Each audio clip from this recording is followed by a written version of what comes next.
During the last Steam Next Fest, one of the games that left a good impression with me was Midnight Fight Express. So now that the full game has been released, I decided to make a review of it. Developed by Jacob Dzwinel and published by Humble Games, Midnight Fight Express starts fairly easy, but as the game progresses it becomes more and more challenging.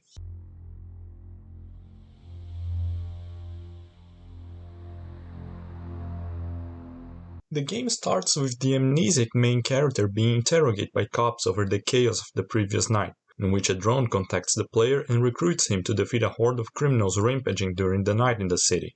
The game has 40 levels in total, spread around 3 acts, and while this sounds a lot, each level is a bite-sized challenge, taking around 5 minutes depending on how good you are at beating it. So the game itself isn't very long.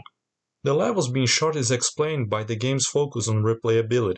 With collectible gold tips you can knock off enemies, ranking system that grades your performance, and extra challenges on each level to encourage players to get better and perfect each level. The levels go through a multitude of environments, from factories to docks to clubs and skyscrapers, but the environments don't really stand out much, so a lot of the levels end up looking the same. On the other hand, the music really goes hard in this game, giving a heavy and urban vibe, though this might be just me since I like electronic music.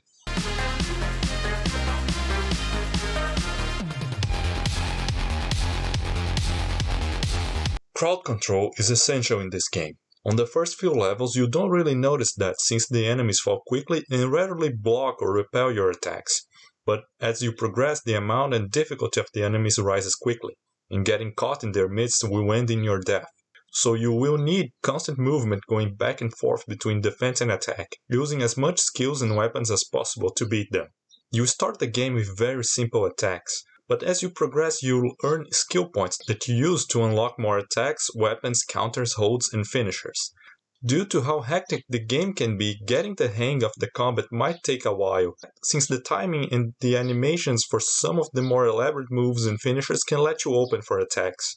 Fortunately, there is the playground, a training room that allows players to practice their combos and fighting skills, with plenty of options to let players practice the things that are giving them the most difficulty. There are customization options for the looks of your character. I personally don't care much about this, but players that are into it will have a bunch of choices for how their character look. With most pieces being bought with money the player earns by beating the levels, though some of the best options are locked behind the challenges, so the players that want to unlock everything will have to get good. There are also perks, special abilities that the player unlocks by completing all the objectives in the levels, but these feel more of a novelty than something that really enhances the game, since using them blocks the player from completing challenges and they don't revolutionize the gameplay.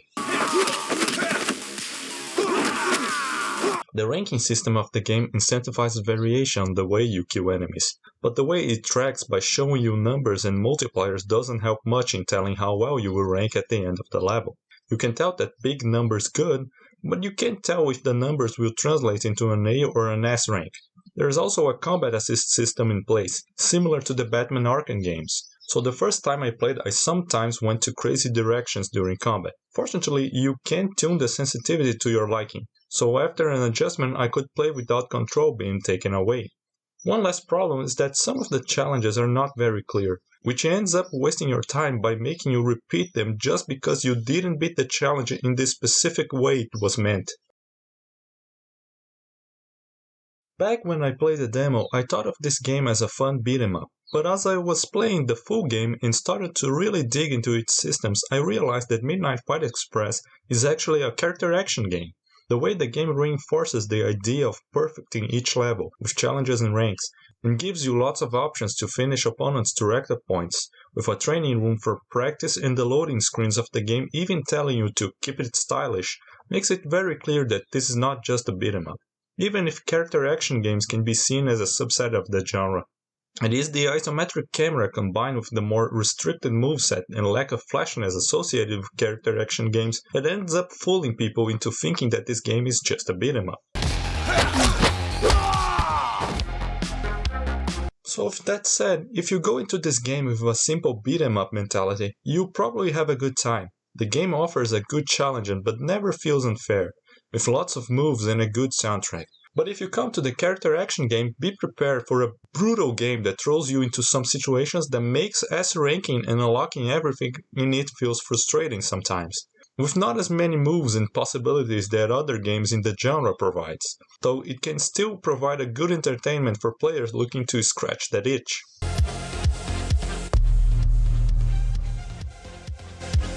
Well, this has been my review for Midnight Fight Express.